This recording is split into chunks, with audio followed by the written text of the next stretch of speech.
자, 전일 장 시작하기 전에 다들 상당히 긴장하셨을 거라고 생각을 합니다. 45년 만에 비상계엄령이 선포되며 정말 긴박한 순간이 아닐 수 없었죠. 다행히 이 몇 시간 만에 해제가 되면서 일단 해프닝으로 끝났어요. 곧 이어 열린 증시. 예상을 했지만은 변동성이 상당히 확대되면서 크게 내리긴 했습니다. 그나마 불행 중 다행인 것은 뭐냐면은 블랙 먼데이처럼 막 증시가 완전히 망가지진 않았습니다. 한때 이 전날 새벽 해외 증시에서는 한국 ETF가 5%까지 빠지는 것을 감안한다면은 선방했다는 평가를 내릴 수가 있습니다. 그 이유는 S&P가 이 한국 신용등급을 이 사태로 인해서 바꿀 사유가 없다라고 밝혔습니다. 사실 이 외국인 투자자가 한국 시장을 어떻게 볼 것이냐, 바로 전날 있었던 그 계엄령에 따른 정치적인 리스크를 어느 정도 감안할 것이냐, 그게 관건이었는데 일단은 그렇게 크게 염두하지는 않은 것 같아요. 만약에 외국인이 상당히 민감하게 반응했다라고 한다면은 채권 시장에서 채권을 엄청나게 던졌을 겁니다. 그렇다면은 한국의 이 리스크 프리미엄이 상승하면서 채권 금리가 치솟고, 그러면 바로 이 주식시장도 망가지는 그런 시나리오였는데 다행히도 그런 시나리오는 연출되지 않았다라는 부분이고요. 자, 아무튼 간에 다행이긴 하지만 그럼에도 불구하고 증시가 망가진 건 사실이죠. 그리고 그 주체는 바로 외국인 투자자였다. 앞서서도 말씀을 드렸었지만은 이 정책적인 리스크, 계엄령은 해프닝으로 끝났지만은 그 후폭풍이 앞으로도 계속해서 일어날 것으로 예상되는 가운데 한국 증시가 당분간은 헤맬 가능성이 높습니다. 자, 그럼에도 불구하고 외국인 투자자가 팔아치우지 않고 오히려 이 하락을 기회로 더 산 주식이 무엇인지 여기에 대해서 살펴보도록 하겠습니다. 자, 전일 외국인의 순매수 상위 업종 현황입니다. 코스피와 코스닥 양시장으로 나눠서 살펴보면요. 코스피에서는 인터넷, 반도체, 철강과 광물, 게임, 조선과 운송 순으로 많이 샀습니다. 일단 조선주 같은 경우에는 트럼프 2.0 시대에 가장 큰 수혜주로 불리고 있고요. 인터넷을 가장 많이 샀는데 사실 코스피에서 인터넷 비중이 그렇게 크진 않죠. 인터넷 하면 생각나는 기업은 네이버, 카카오, 그 두 주식을 많이 샀습니다. 근데 이거 같은 경우에는 인터넷 주식들이 뭔가 실적이 좋고 상당히 매력적이라기보다도 최근에 이 미국에서 AI의 모멘텀이 하드웨어에서 소프트웨어로 이동하는 측면이 있습니다. 예전에는 엔비디아가 가장 좋았다라고 한다면은 최근에는 이 팔란티어라든지 소프트웨어 쪽이 부각을 받고 있는데, 그런 차원에서 우리나라 인터넷 기업들을 산 것이 아니야 생각이 되고요. 한빛소프트라든지 엠노 이런 기업들도 많이 샀습니다. 그리고 두 번째로는 반도체 같은 경우는 반도체 기업 여럿을 산 것이 아니라 SK 하이닉스를 좀 집중적으로 샀다라고 보시면 되고요. 철강과 광물 같은 경우에도 이 포스코 홀딩스를 많이 샀습니다. 뭔가 2차 전지 업황이 좋아진다라는 관점에서 산 것보다도 최근에 이 트럼프 2.0 시대가 본격적으로 열리기 앞서서 이 관세 전쟁을 중국과 미국이 하고 있죠. 중국이 주로 이 히토류라든지 자원을 가지고 이 미국을 압박하려고 하고 있습니다. 자, 그런 관점에서 중국의 흑연, 대미 수출 통제 우려가 생기면서 우리나라에서 어떻게 본다면 유일하게 이 인조 흑연을 만드는 포스코 퓨처엠을 보유하고 있는 이 포스코 홀딩스 쪽에 매수세가 몰리지 않았나 해석해 볼 수 있는 대목이고요. 코스닥 시장에서는 반도체, 미디어, 지주회사, 의료기기, 건설 이런 쪽을 많이 샀습니다. 반도체 같은 경우에는 코스피는 SK 하이닉스를 집중 매수했는데 코스닥 같은 경우에는 장비주 몇몇을 좀 샀습니다. 근데 그 장비주가 공통점이 뭐냐면은 삼성전자 노출도가 크지 않으면서 어느 부분 정도 독점력을 갖춘 기업들이라는 공통점이 있었습니다. 미디어를 많이 샀는데 이 미디어 중에서는 특히 엔터를 많이 샀습니다. 요즘 엔터가 좀 잘 나가고 있죠. 하이브 같은 경우에는 어도 오이즈 때문에 좀 헤매고 있긴 하지만, 자, 아무튼 간에 이 외국인이 하락장 속에서도 많이 사들인 그런 섹터를 살펴봤는데, 특히나 이 계엄령 노이즈로 인해서 사실 이 주식을 팔고 싶긴 한데 그럼에도 불구하고 끝까지 포기하지 않고 더 산, 자, 그런 주식이 대표적으로 무엇이 있는지 세 가지만 알아보도록 하겠습니다. 첫 번째 기업은요, 바로 네이버입니다. 외국인 투자자가 어제 하루에만 215억 원어치를 순매수를 했고요. 무려 18일 연속 순매수입니다. 정말 어마어마하게 계속해서 사고 있다. 코스피 4위에 해당이 됩니다. 전일 매수 규모 같은 경우에는요. 일단 실적을 살펴보면은 매출액은 전년 동기 대비 11% 성장을 했고요. 영업이익은 무려 38% 증가를 했습니다. 단연 컨센서스 상위를 기록을 했고요. 자, 무엇보다도 이 네이버라는 거대한 덩치가 있는 기업이 영업이 거의 한 40% 정도 성장했다는 것 자체가 고무적이다라고 볼 수가 있겠고요. 실적의 내용을 뜯어보면은 서치 플랫폼, 광고죠. 가장 네이버의 본래 사업부, 캐시카우를 담당하고 있는 사업부인데 11% 성장을 했습니다. 일단은 광고 경기가 좋지 않거든요. 경기는 바로 이 광고와 직접적으로 연관이 되어 있습니다. 그래서 좋을 리가 없는데 그럼에도 불구하고 이 네이버라는 인터넷 광고 플랫폼 1위, 이 상위에 약간 좀 집중되는 경향이 있습니다. 안 좋으면 안 좋을수록. 그래서 선방을 한 부분이 있고 체질도 개선된 부분이 있습니다. 디스플레이 광고 대신 홈피드 및 클립이 네이버에서 하고 있는 쇼폼 서비스라고 보시면 됩니다. 이쪽 트래픽이 올라가면서 여기와 관련된 광고도 같이 성장을 했다라고 보시면 될 것 같습니다.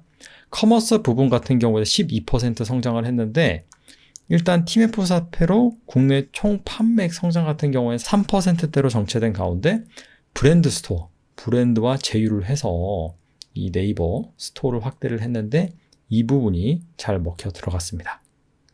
그리고 주목할 부분은 바로 클라우드 부분, 이 AI 솔루션 부분인데 여기에서 17%의 성장률을 기록을 합니다. 뉴로클라우드, 라이넉스 이런 것들이 네이버가 이 B2B 솔루션으로 추진하고 있는 AI 사업부인데 자, 여기에서 외형 성장이 나타난 것이죠.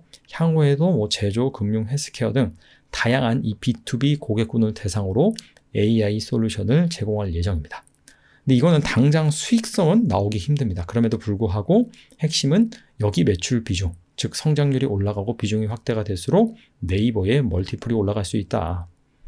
자, 주가를 보시면요. 계속해서 올해 들어서 하락을 하다가 뭐 초반에 뭐 알리테무, 그다음에 라인 야후 이슈 이런 것 때문에 계속해서 하락을 하다가 한 10월 달에 기점으로 해서 반등을 하죠. 외국인 지분율도 마찬가지로 상승을 하는 상황입니다. 그래서 일단은 역별은 다 뚫고 골든 크로스를 기록을 했는데 이게 계속해서 유지될 수 있을지 살펴봐야 될 것 같고요. 밸류에이션 매력이 있습니다. 1년 후 이익을 기준으로 계산한 포워드 PR 같은 경우에는 18배, PBR 1.2배에 불과합니다. 예전에 막 코로나 이후에 뭐 카카오나 네이버가 빅테크 기업보다 비싸다. 이런 비판을 많이 받아왔는데 지금은 쌉니다. 빅테크 기업들이 한 PR이 한 25배 정도 돼요. 네이버는 20배가 안 된다. 그런 차원에서 잘 지켜볼 필요가 있을 것 같습니다. 두 번째 기업은요. JYP 엔터입니다. 앞서서 이 코스닥에서 엔터 주식을 많이 샀다고 말씀드렸죠. JYP를 가장 많이 샀습니다. 외국인 투자자가 109억 원어치 하루 만에 매수를 했고요. 무려 12일 연속 계속해서 사고 있습니다. 3분기 실적 상당히 잘 나왔고요. 매출 22% 성장, 영업이익 10% 성장, 컨센서스를 크게 상회했습니다. 시장에서는 영업이익이 거의 성장하지 않을 것으로 예상을 했었어요. 자, 실적 내용 한번 뜯어보면은 JYP는 직접 참여형, 간접 참여형으로 사업부가 구분이 됩니다. 직접 참여형 같은 경우에는 앨범, 음원, 공연, 즉 아티스트들이 자기가 정말 활동을 해서 벌어들인 매출이라고 보시면 되고 간접 참여형은 MD, 기획상품이죠. 이 아티스트와 관련된 뭐 굿즈라든지 여기에서 판매가 돼서 나오는 수익이 MD라고 보시면 됩니다. 일단 앨범 같은 경우에는 스트레이트 키즈, 스키즈라고 이렇게 줄여서 부르더라고요. 그리고 트와이스 이렇게 등등 합해서 440만 장 정도로 잘 판매를 했고요. 콘서트 같은 경우에도 50만 명 정도를 기록을 해서 양호한 성과를 냈습니다. 그리고 이 스키즈 같은 경우에는 올해 미국 내 음반 판매량 전체 4위를 차지했어요. 그리고 BTS 이후로 두 번째로 AMA, 아메리칸 뮤직 어워드 시상식에 오르면서 글로벌 인지도를 지속적으로 확대하고 있는 상황입니다. 그리고 직접 참여형, 간접 참여형이 있다고 말씀드렸는데 사실 어닝 서프라이즈가 나온 게 바로 간접 참여형에서입니다.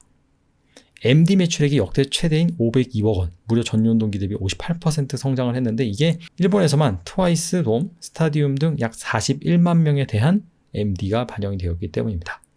자, 앞서 말씀드린 스키즈, 트와이스, 이 고연차 아이돌이거든요. 근데 여기가 인지도가 점점 상승을 하고 있어요.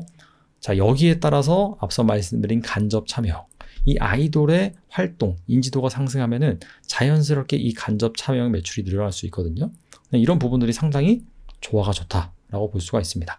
추가적으로 신인 그런 아이돌 대비도 계획이 되어 있고요. 자, 주가 차트 보시면은 네이버랑 거의 흡사하죠? 빠졌다가 최근에 가파르게 오르고 있습니다. 차이가 있다면은 JYP가 더 많이 빠진 것 같아요. 자, 근데 최근엔 정말 빠른 속도로 반등을 하고 있다. 외국인 지분율 역시 11월부터 본격적으로 상승하고 있는 상황입니다. 일단 포워드 PR 계산해 보면은 27배. 근데 경쟁사 대비 하이브나 SM 대비 낮은 수준입니다. 자, 마지막 기업은요. HPSP입니다. 외국인 투자자가 25억 원어치 순매수를 했어요. 많이 산 건 아니죠? 하지만 코스닥 12위에 해당이 되고 5일 연속 계속 사고 있습니다. 최근 실적을 발표했는데 3분기 매출액이 19% 성장을 했고요. 영업이익이 21% 성장을 해서 컨센서스에 부합을 했습니다.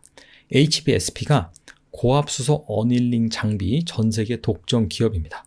반도체 산화 공정에서 발생하는 웨이퍼 실리콘 표면 결함을 수소, 중수소로 치환을 해서 개선 및 수율을 향상시키는 그런 역할을 하는 장비를 만들고 있습니다. 근데 이게 최근 트렌드랑 맞습니다. 원래 시스템 반도체는 아니지만은 메모리 반도체 같은 경우에는 최대한 원가를 낮추고 대량 생산을 통해서 규모의 경제를 달성을 해서 실적을 내는, 자, 그렇게 경쟁력을 가져가는 사업이었다면은 AI 반도체가 본격적으로 등장을 하면서 메모리 같은 경우에도 약간 주문형 반도체, 고부가가치, 첨단 기술 집약적인 산업으로 변모하고 있습니다. 근데 이 고압수소 어닐링 장비가 이 반도체 미세화 공정, 첨단 공정에 많이 쓰이는 그런 장비라는 것이죠. 그래서 최근 트렌드와 잘 맞다라는 부분이 일단 포인트가 될 수 있겠고요. 그리고 최근에 특허권 이슈가 있었죠. 원래 HPSP가 독점하고 있는 시장이었는데 이 고압수소 어닐링 장비, ST라는 경쟁 기업이 뛰어들었죠.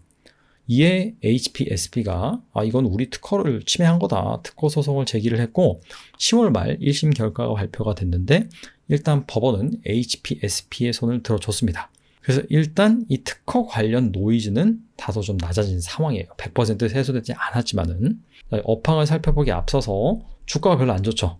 앞서 살펴본 네이버, JYP 같은 경우에는 바닥을 찍고 빠르게 반등하고 있는 상황인데 아직 HPSP 같은 경우에는 바닥을 찍었다라고 명확하게 말을 할 수는 없을 것 같습니다. 그 이유가 아시다시피 지금 반도체 업체 주가가 좋지 않습니다. 특히 메모리 반도체 업체 CXMT가 들어오면서 이 메모리의 겨울이 좀 더 빨리 찾아오는 분위기고 그러다 보니까 D램 가격 떨어지고 주가가 좋을 수가 없는 그런 상황입니다. 자, 그럼에도 불구하고 HPSP 같은 경우에는 원래 TSMC, 이렇게 시스템 반도체 업체가 거래를 많이 하는 기업이거든요.